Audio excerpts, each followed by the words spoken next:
어쩌면 우리는 모두 어릴 적에 어린 왕자를 잊고 살아가는 어른일지도 모릅니다. 하지만 하늘의 별빛 속 어딘가에 그 아이는 지금도 조용히 우리를 바라보고 있을 겁니다.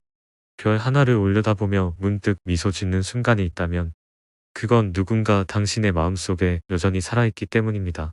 누군가의 사랑, 누군가의 우정, 누군가의 추억 말이죠. 이 이야기 속 어린 왕자가 당신의 마음에도 잠시 머물렀다면 그의 작은 웃음소리도 함께 머무르기를 바랍니다. 어린 왕자 시작합니다.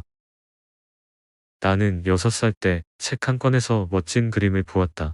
보아뱀이 코끼리를 삼킨 그림이었다. 어른들에게 이 그림을 보여주며 무서운지 물었지만 그들은 아무도 무섭다고 말하지 않았다. 그들은 이렇게 말했다.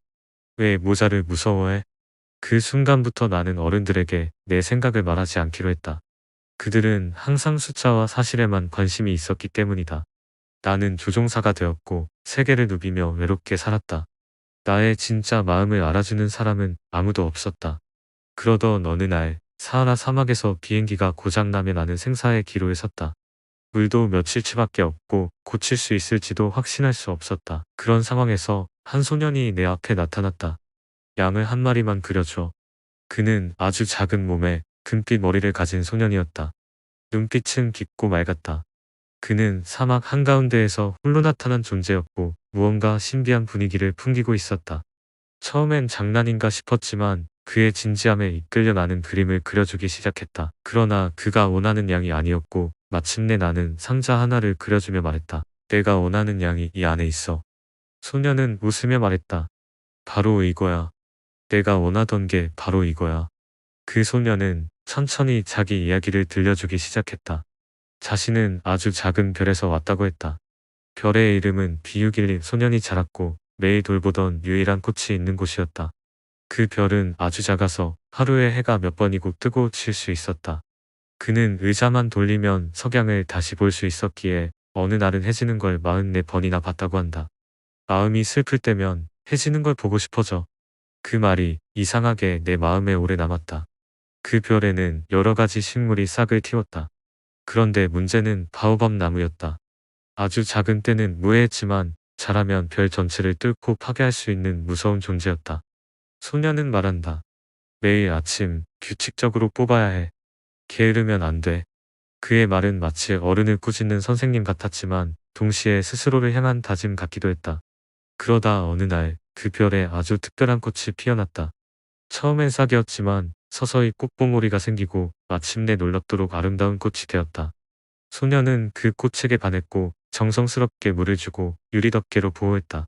그러나 꽃은 허세도 많고 자존심이 강했다. 나는 내가 날 사랑하게 만들 거야. 나는 호랑이도 두렵지 않아. 그 꽃은 애매한 말로 소년의 마음을 혼란스럽게 했다. 꽃의 말과 행동에 혼란스러워진 소년은 어느 날 여행을 떠나기로 결심한다. 꽃은 차분하게 말했다. 잘 가. 넌 행복해야 해. 그 말은 다정하면서도 마지막 인사였다. 소년은 별을 떠나며 6개의 다른 별을 차례로 방문하게 된다. 어린 왕자는 고향 별을 떠난 뒤 6개의 별을 차례로 여행했다. 그는 새로운 세계를 보고 다양한 어른들을 만났지만 그들과의 만남은 소년에게 많은 실망을 안겨주었다. 소년이 처음 방문한 별에는 한 명의 왕이 살고 있었다. 그는 누군가에게 명령을 내리는 것만이 존재의 이유였다. 그러나 왕에게는 실제로 다스릴 백성이 없었다. 그는 스스로를 우주의 주인이라고 생각했고 양을 달라는 소년의 말에도 별의 해가 질 시간까지 계산하며 허락을 주려 했다. 결국 왕은 말한다. 나는 내가 떠나도록 명령한다. 소년은 마음속으로 생각했다. 어른들은 참 이상해. 다음 별에는 자기를 칭찬받아야만 살아가는 사람이 있었다. 그는 말한다.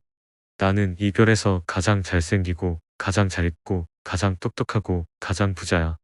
그 별에는 오직 그 사람 한 명뿐이었지만 그는 인정받기를 갈망했다. 소년은 의아해하며 그를 떠났다. 그 사람은 정말 혼자였어. 세 번째 별에는 술꾼이 살고 있었다. 그는 계속해서 술을 마시고 있었고 이유를 물었을 때 대답했다. 부끄러움을 잊기 위해 술을 마셔. 무엇이 부끄러운데? 술 마시는 것이. 소년은 말을 잇지 못했다. 그는 처음으로 진짜 슬픔을 마주한 듯했다. 그 다음 별에는 바쁜 사업가가 살고 있었다. 그는 노직 숫자만 세고 있었다. 나는 별들을 소유하고 있어. 그것이 나를 부자로 만들어. 별들을 가지고 있으면 뭐가 좋아요? 종이에 적어둘 수 있지. 소녀는 또 실망했다. 이 사람은 별을 즐기는 게 아니라 종이에 갇혀 있군. 이 별에는 매분마다 가로등을 켜고 끄는 사람이 살고 있었다. 그의 별은 하루가 1분이었기 때문에 그는 쉴 틈 없이 일을 해야 했다. 규칙이 있으니까요. 나는 내 일을 해야 해요. 소녀는 그 사람을 가장 좋아했다.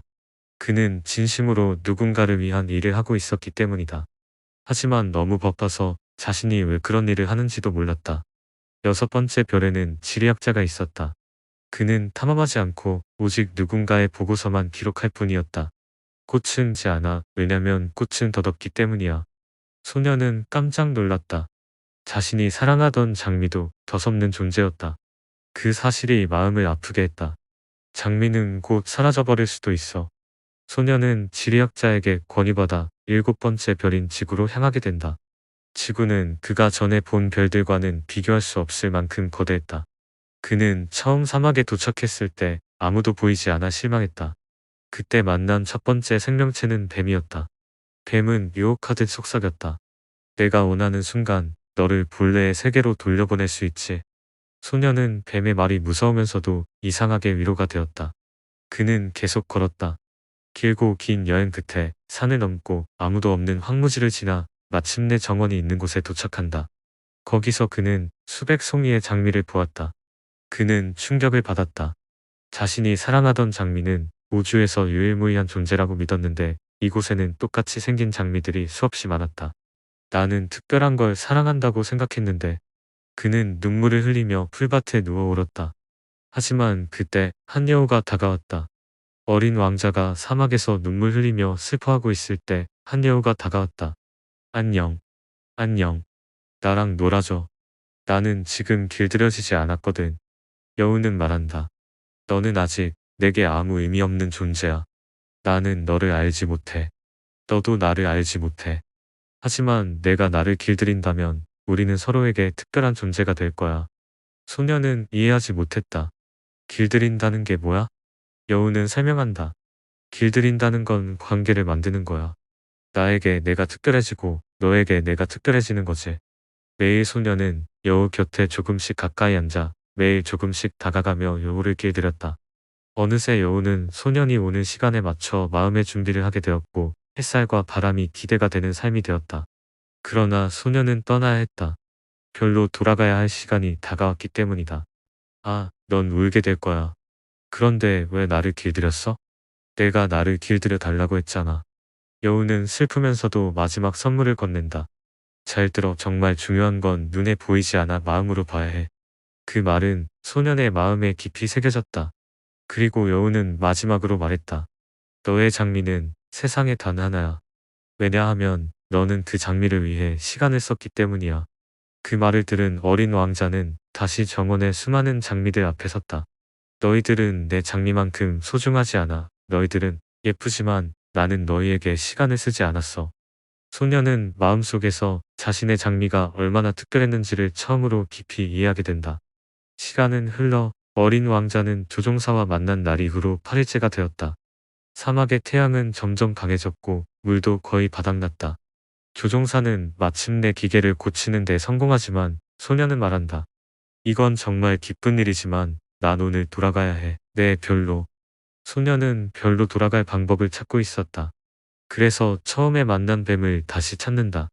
뱀은 자신이 아주 멀리 보내줄 수 있다고 말했던 존재였다. 어린 왕자는 조용히 작별을 준비한다. 그는 조종사에게 말한다. 내가 죽는 것처럼 보여도 슬퍼하지 마. 내 몸은 무겁지 않아. 내가 떠난 다음 날 아침 별을 바라봐줘. 별들은 다 웃고 있을 거야. 그게 나야. 그리고 소녀는 뱀의 이빨에 물려 조용히 사막의 모래 위에 쓰러진다. 조종사는 무거운 마음으로 그 자리를 떠난다. 그는 비행기를 고치고 무사히 돌아왔지만 어린 왕자의 얼굴, 그의 목소리, 그리고 그의 웃음은 영원히 잊히지 않는다. 이제 나는 별을 바라보며 웃는다. 밤하늘의 수많은 별들 중에서 그 중 하나에서 소년이 나를 향해 웃고 있을지도 모른다. 별은 그 자체로 빛나지만 소년이 거기 있다는 사실만으로 별은 내게 더 이상 단순한 별이 아니다. 그리고 이렇게 말한다. 내가 너의 장미를 위해 시간을 썼기 때문에 내 장미는 소중한 거야. 이야기의 절정과 여운, 철학적 메시지, 삶과 사랑에 대한 통찰. 조종사는 사막에서 돌아왔지만 어린 왕자와 함께한 시간은 잊히지 않았다. 낮에는 일상을 살아가고 밤이 되면 하늘을 올려다보며 생각한다. 그 별 어딘가에 그 작은 소년이 웃고 있을까? 별빛은 여전히 반짝이지만 이제 그 하나하나가 의미를 갖는다. 그것은 단지 천문학적 대상이 아니라 하나의 목소리요, 하나의 추억이다. 그는 말한다. 그의 웃음은 마치 종처럼 울리는 소리였어. 밤하늘을 보면 그 웃음이 다시 들리는 듯하다. 어린 왕자의 여행은 결국 그가 자신의 장미에 대한 사랑을 다시 깨닫기 위한 여정이었다. 여우는 그에게 말했다. 내가 너의 장미를 위해 보낸 시간, 그것이 너의 장미를 특별하게 만든 거야. 사랑이란 그렇게 시간을 들이고 마음을 쏟는 것에서 시작된다. 그 장미는 투정도 부리고 거짓말도 했지만 그 안에는 수줍은 진심이 있었다. 나도 너를 사랑했단다. 하지만 표현할 줄 몰랐어. 어린 왕자가 다시 자신의 별로 돌아가고자 한 것도 바로 그 장미 때문이었다. 나는 그 장미가 기다리고 있어. 내가 물도 주고 바람막이도 씌워줘야 해. 그는 여행을 통해 어른들의 세상을 보았다. 그들은 권력에 집착하고 인정받기를 원하고 계산만 하고 끝없이 바쁘고 스스로도 이유 모를 삶을 살아간다. 하지만 그 중에서 여우만이 진짜 가르침을 주었다. 중요한 것은 눈에 보이지 않아 마음으로 봐야 해. 소녀는 뱀과의 약속을 지킨다. 뱀은 말한다. 내 독은 강해. 너를 아주 멀리 데려다 줄 거야. 소녀는 조종사에게 마지막 인사를 건넨다. 내 몸이 땅에 남아도 진짜 나는 별로 돌아갈 거야. 내가 떠난 다음엔 별을 봐줘. 그러면 웃음소리가 들릴 거야. 너만을 위한 별이 생긴 셈이지. 그리고 소녀는 뱀에게 물리고 조용히 사라진다. 조종사는 그 자리에 무릎을 꿇고 끝없이 바라보았다. 소년의 작은 몸은 모래 위에 쓰러졌고 아침 해가 떠올랐을 때 그 자리는 비어 있었다. 그는 비행기를 수리해 돌아왔다. 세상은 그대로지만 마음은 예전과 달라졌다. 이제 그는 밤하늘을 볼 때마다 생각한다. 어느 별에선가 그가 웃고 있겠지. 별은 더 이상 무의미한 점들이 아니다. 그것들은 소년의 웃음이 깃든 존재, 우정과 사랑의 상징이 되었다. 그리고 이 글을 읽는 우리에게도 말한다. 혹시 어느 날 밤 너희들이 하늘을 올려다보다 웃음이 들린다면 그것은 아마도 내가 어린 왕자를 만났던 그 별일지도 몰라. 생텍쥐페리는 이 책을 어른들에게 바친다고 했다. 하지만 어른이었으나 한때는 어린아이였던 모든 사람에게 보내는 메시지이기도 하다. 그는 말한다. 어른들은 숫자만 따진다. 중요한 것은 숫자가 아니다. 내가 어떤 시간을 보냈는지가 중요해. 그리고 마지막으로 어린 왕자의 흔적을 이렇게 말한다. 어디론가 떠난 그 아이가 다시 돌아오면 나에게 꼭 알려줘. 이상 어린 왕자 이야기였습니다.